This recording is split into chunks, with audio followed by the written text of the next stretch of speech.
Hello,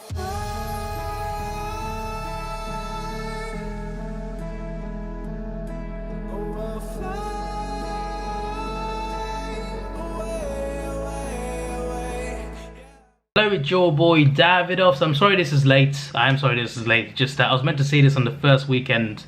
I saw it on Tuesday when it came out. I was meant to see it again on the weekend, and I didn't. Didn't see it during the week, and I finally watched it on the 12th of July on Friday. So only 10 days later, but still, I was meant to watch it twice early, then do this video. And if you're wondering, like, why do I need to watch it twice? I don't need to watch it twice, but I want to. Like, I know I could just like go on Wikipedia and search the plot and just find all the main parts anyway, but I prefer to watch it twice first before doing a spoiler talk video. You know, I just prefer to do that. So yeah, so usually my spoiler talks, like Logan, Infinity War, Endgame, I talk about like almost all the plot points. I go through the movie timeline and just talk about each not every moment, but like, I talk about the main moments throughout the movie. No, it's not gonna be like that this time. I'm just gonna talk about some things in the movie that I think are worth talking about. So first of all, Peter Parker getting Stark's glasses. What was he thinking? Like, why does Peter have this sort of power? The guy's, he's 16.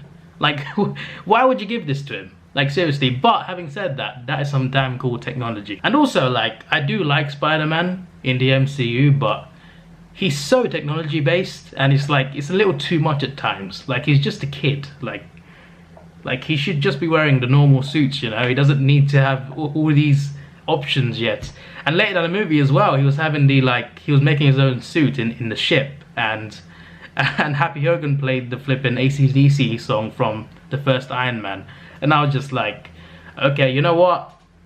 That was clever. That was clever. That was cool, because Pete was acting so smart, and he was when he was trying to design his suit, and Happy was looking at him like, he's like Peter. He's like Peter. Sorry, he's like Tony, because of the way he was so into like designing everything. Like he was very Tony-like. I think that's what Happy realized, and I think that was a nice scene, and the music played as well. And I was just like, you really wanted to be the next Iron Man, don't you? In this movie, like it was awesome, like seeing that, because it was like watching a young Tony Stark doing his work, creating his own suit, etc. Except it was Peter. I thought that was pretty cool. Also, the whole Night Monkey thing and the Peter Tingle thing. You know, it was a little. Peter Tingle was quite funny, to be fair, but still, like the most random things you could think of. The noir suit was a good suit. I liked it. It gave me the sort of like Spider-Man PS4 vibes. It's the same thing with like the ship scene where he's making his suit. It gives me Spider-Man PS4 vibes, because Spider-Man PS4, he has technology. He has drones, gadgets, etc., and he has multiple suits to use.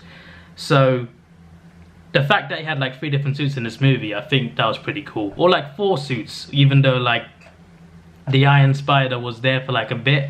There was a scene in the trailer where he's fighting people in New York, fighting gangsters in a restaurant or whatever.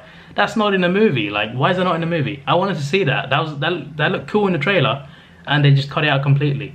Also, at the end, when he swings around New York, before he meets MJ, when he swings around New York, that was pretty cool. That was nice. Like, I do like Spider-Man swinging around New York is what I know him to do. Like in the Raimi movies, in the Amazing Spider-Man movies, in the games, him swinging around New York, that is classic Spider-Man. So I loved seeing that at the end in his red and black suit. That was awesome. Was it red and black? I can't remember, but that was really awesome. Also, the Mysterio reveal. That was bloody good. That was so damn good. The first time and the second time, it was just here. It was just so good to watch. I was just like, I like this. I like this damn twist. I kind of saw it coming. I don't know Mysterio myself, but I've seen videos on him before I watched the movie, and I know he was an illusionist who actually lies about stuff.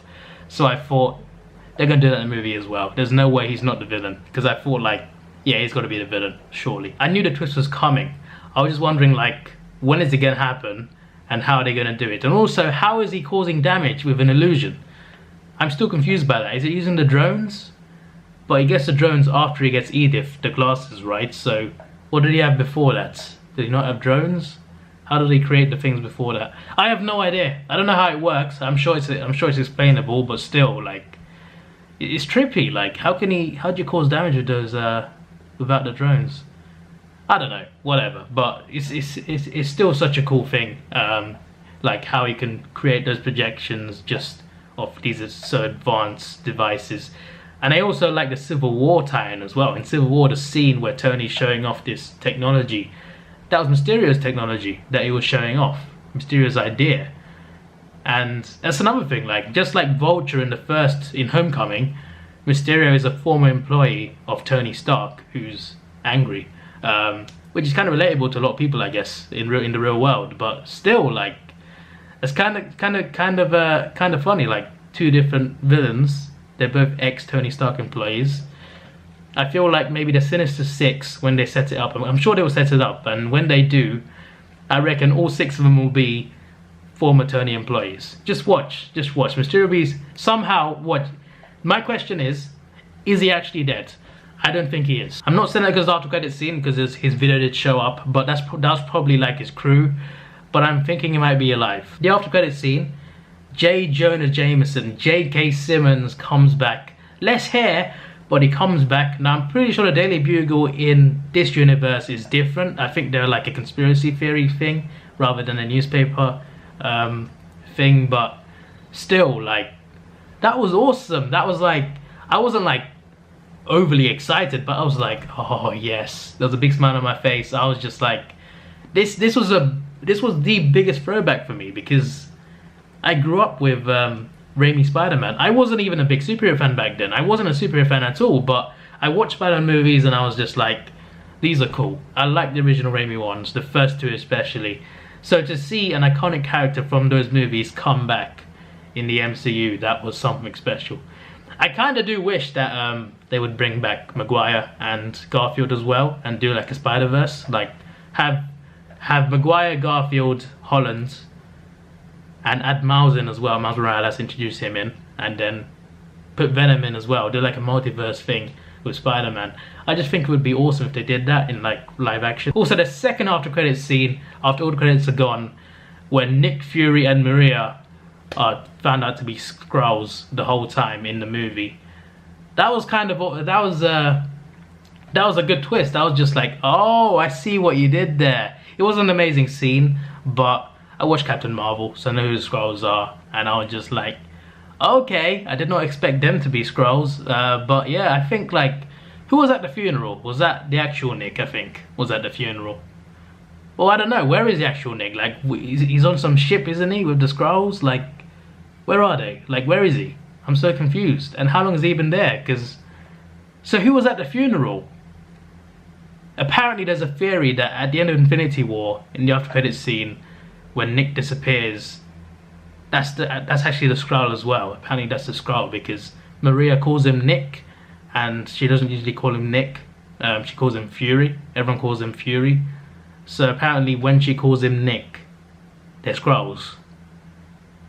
So if that's true, and it was the Skrulls at the end of Infinity War, then, and the Skrulls were in Spider-Man Far From Home,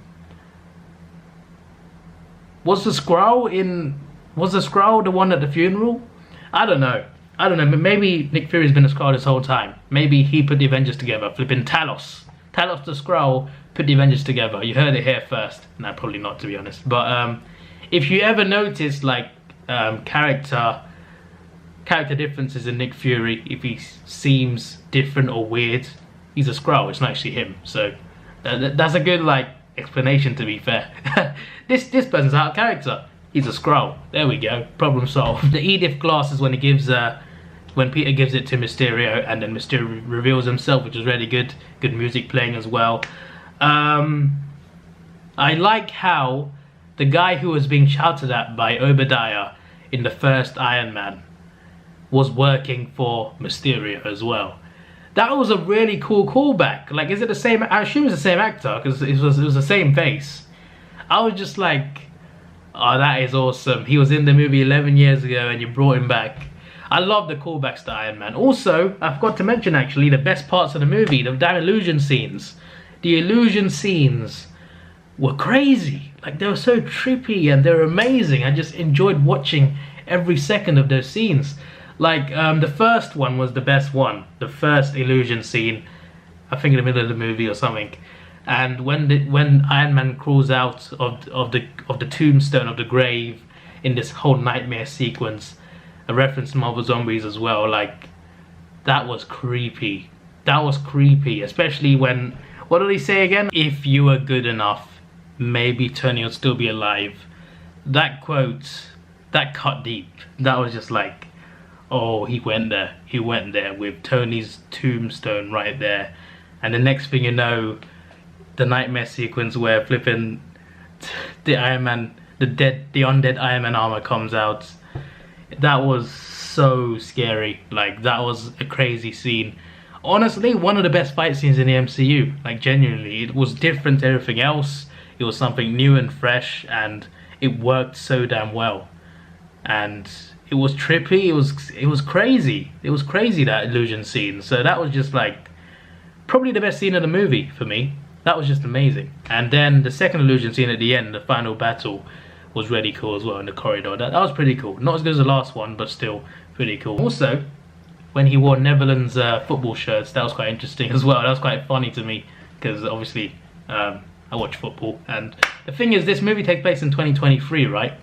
So what tournament is in 2023? I just thought it was quite funny how there was a bunch of Dutch football fans locked up in the jail. Then there's other stuff like MJ finding out about pizza and eventually the whole world finding out. After credit scene, that was just crazy. Like, what are they gonna do? Like, someone suggested like a John Wick style movie. In John Wick 3, John Wick is fighting against everyone who wants to kill him.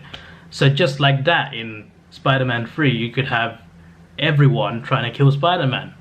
It would be quite, not everyone, but all criminals. That would be kind of a crazy thought.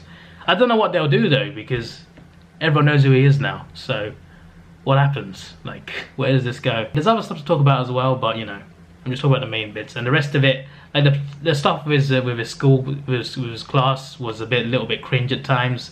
There's other stuff that was like alright, but you know, it was a good movie, just wasn't great. But I talked about the best part basically. This is your boy Davidoff. Please like, share, subscribe. Thanks for watching. Have a good day, and see ya.